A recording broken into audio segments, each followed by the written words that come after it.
Hi, I'm Ken Lewis with Demasi Studios, and in this tutorial I'm going to be showing you the benefits of rendering in a PNG format rather than using conventional green screen effects. So starting from scratch, I'm just going to go to New Comp. I'm going to give myself 45 seconds, probably a little longer than I need, but here we go.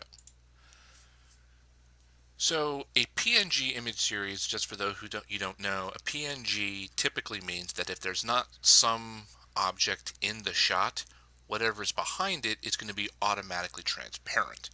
The reason this is an improvement on just using a green screen effect is that if you use a chroma key, you're going to lose a tiny bit of detail. Not a lot at first, but if you end up having to use that same effect over and over, it's going to add up and it's going to lower the overall quality of your renders. A really good example of this is a few years ago when I was using green screen effects to stack my layers in After Effects. You can see in these videos it's pretty clear that I was losing a little bit of detail, and because I had to do something like stack 3 or 4 things in advance, it's visible. So the first thing to start out with is just to show how to render a PNG image series just as a series of individual photographs. Coming over to my work area here, right click, import, file, and I've already got this file pulled up. Find out where you want it. Click on the first image of the series, import. Now I already have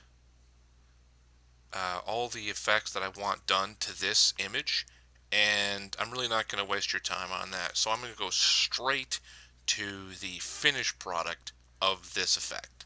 So this is an example of something that's just way too difficult to pull off just in the regular animating program, and that I would use After Effects to use. This is a Star Wars style hologram.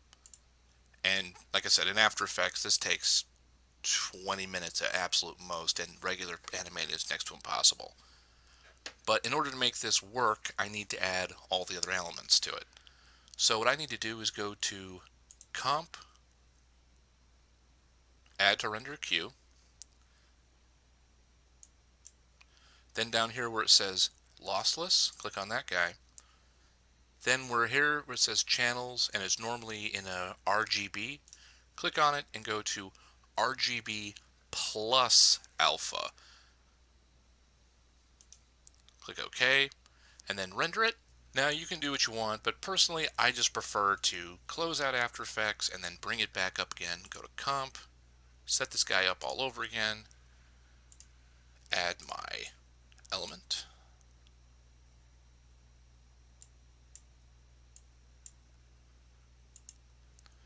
and the effect itself is completely left intact, but anything that doesn't have something in the shot is rendered automatically transparent. So now that I've got what is clearly the centerpiece of this shot, it's time to add all the other elements, and it's the exact same process as before. Right click in the work area, import files. This is the background. And you probably noticed that the scaling is not quite perfect. I just happen to know that it needs to be 107%.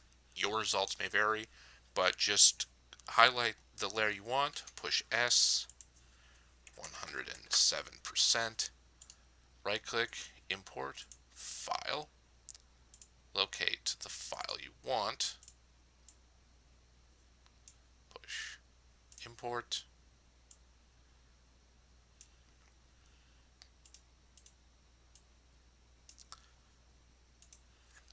S, scale it, 107. And now everything moves in conjunction. Very nice, very balanced. Also, something that is a huge deal for me is that if there's any kind of fine tweaking that I want to do with this shot, I can. For example, I'm not really super happy with how bright this background is, and I knew that when I was going to render it. So I can do fun stuff like go to my brightness and contrast, highlight it, make sure I'm doing the right layer, bring this down a little bit, and just make my background a little bit more dramatic so the paintings are highlighted. So is my Thrawn character. And that is how you do this. If you have any questions, of course, always feel free to ask. If you want to help me out, please subscribe.